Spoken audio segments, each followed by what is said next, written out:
one of the things that gets you into bad decision making is dehumanizing and underestimating your adversaries. I became fascinated with Osama bin Laden in the early 90s when I did my exit interview with President George W. Bush when he was coming in. You know, you always do that little, like, handing a baton off. And I said, I know that you believe Saddam Hussein is the biggest security threat facing his country, but I promise you Osama bin Laden is. And I said, and this whole idea of non-state actors who can work with governments that don't like us or work on their own and all this technology stuff. And I said, this guy is so smart. And he comes from the richest family in Saudi Arabia. He could have lived a cushy and hypocritical life, and instead he's living in a cave somewhere and has to have dialysis. So you know he believes in what he's doing. Better to respect your adversaries if you want to defeat them.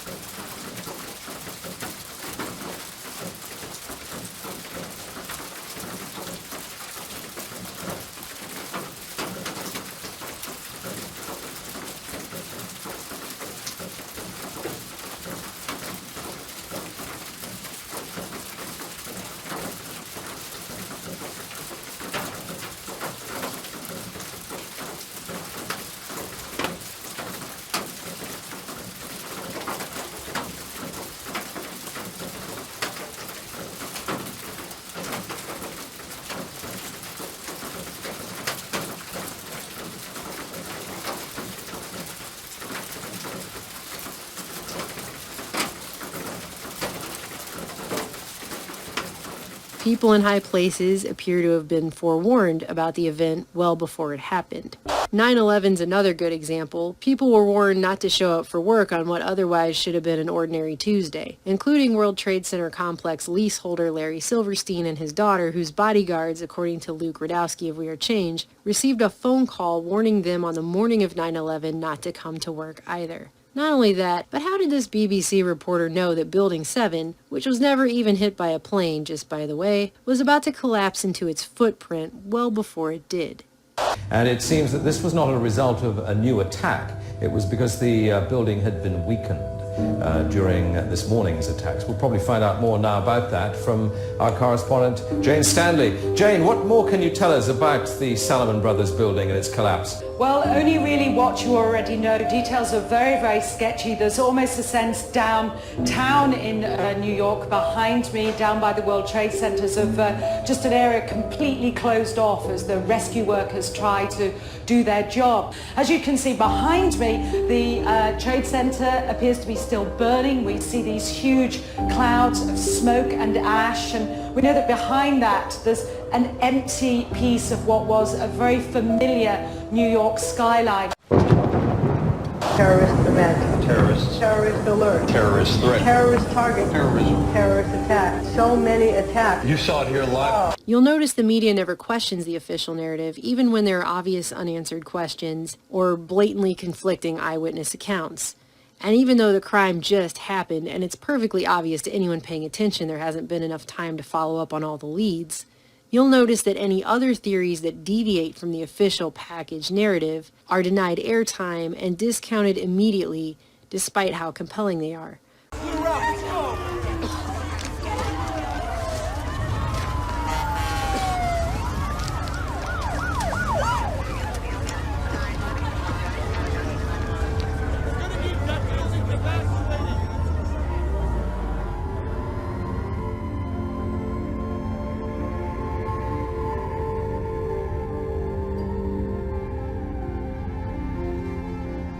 How about, despite being one of the most heavily filmed buildings on the planet, there has never been a release of any footage ever showing a plane hitting the Pentagon on 9/11.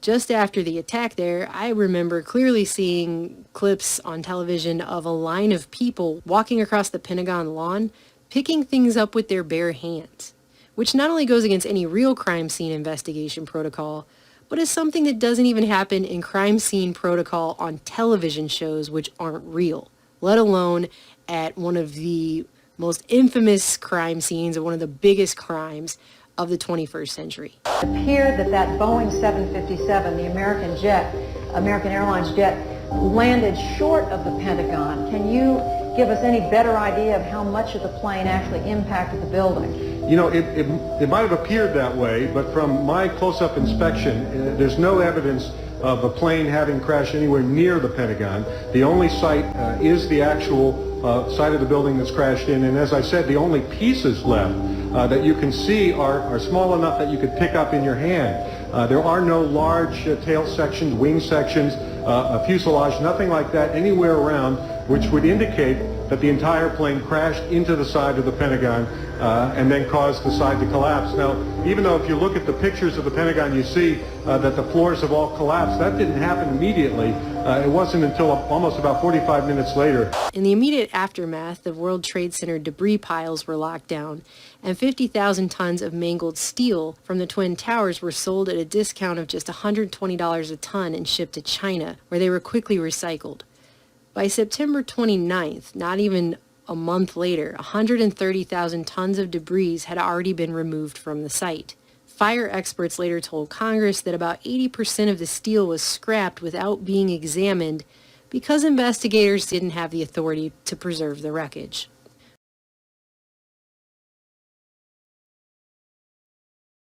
See what he had to say. Well, I've never seen anything like it. I've seen two huge 110-story buildings that are reduced to rubble, thousands and thousands of lives. I just got to see something that I've never seen before. I have hundreds of men inside working right now, and we're bringing down another 125 in a little while, and they've never done work like this before. And they're hard-working people, but they've never seen anything like it, and they've never done work like this before. It's terrible. Tell me what it's like at Ground Zero. Tell me about the workers that you saw and what they're doing there.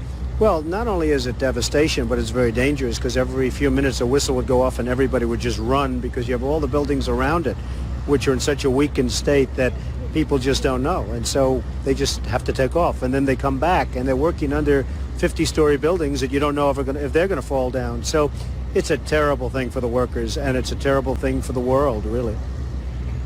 How have you spoken to any of your men? Do you know how they're reacting to this? Because emotionally, this must be so incredibly difficult. Well, there are a lot of them, but they've never seen bodies like this. I mean, the bodies all over. The great thing is when they find somebody that's alive, like the 5 firemen that they just found a little while ago. So that's the great thing, and that's what they're all striving for. But generally speaking, that's not the case. So they are working very, very hard, but it's a very depressing situation for these folks. You've had an impact on the skyline of New York. What is it like as you see it now? It's like a whole different skyline. It's like a whole different city and world. I cannot believe the sight of Lower Manhattan without the World Trade Center, and therefore we have to rebuild, not necessarily in that form, but we have to rebuild at least as good and maybe better. Just finally, can you tell me emotionally as you walked around, we've heard some of the stories from the firemen. They're so exhausted and mentally and physically. What was it like for you personally to go in and see all of what you saw? Well, it was amazing to see it. It was a very depressing scene, but I'll tell you what, you really can take heart. These firemen and policemen and the construction workers equally.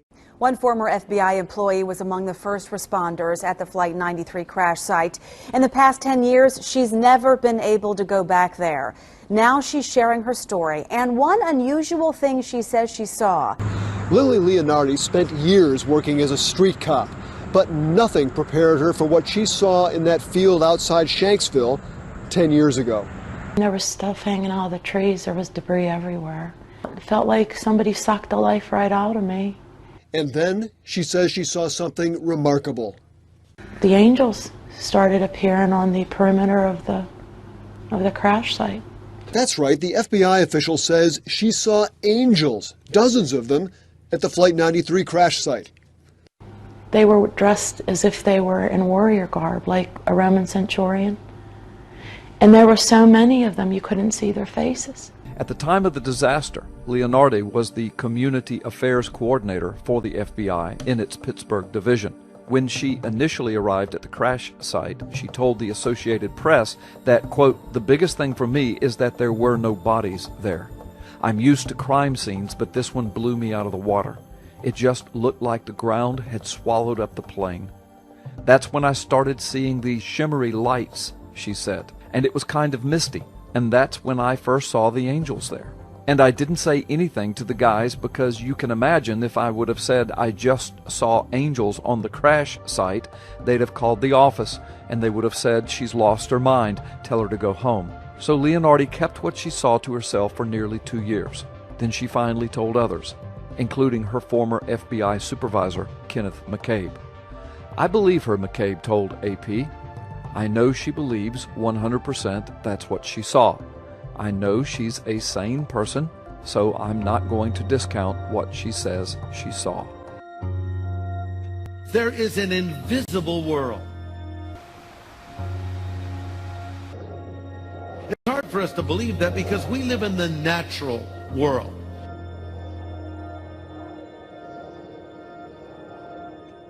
We relate to what we can see with our eye, what we can hear with our ear, what we can reach out and touch, but the Bible teaches there is a supernatural world, an invisible world, and that is the realm of God.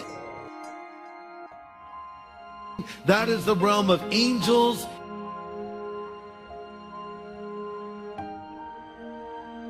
And it is all around us right now. If we could somehow pull back the veil, if you will, it would blow our minds to see what we would see.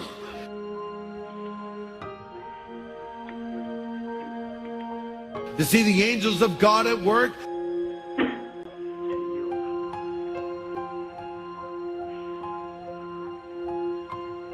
To see all the spiritual activity swirling around us at any given moment.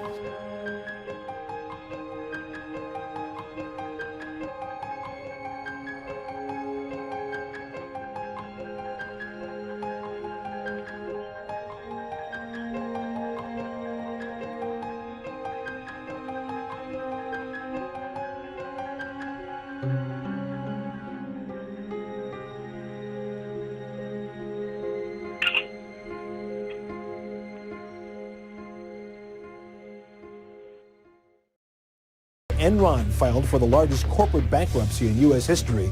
For years, the energy trading company had been cooking their books to erase massive debts. Thousands lost their jobs and life savings. But executives were awarded $55 million in bonuses just days before Enron went belly up.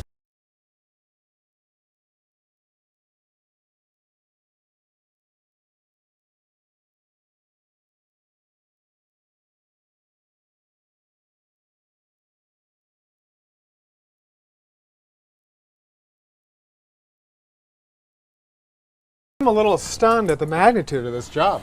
It's a big job, Steve. And quite frankly, the amount of time that we've had allotted for this job, I don't think it's going to get done. Why? It's hard to get help. I've been advertising for help and I just can't get it.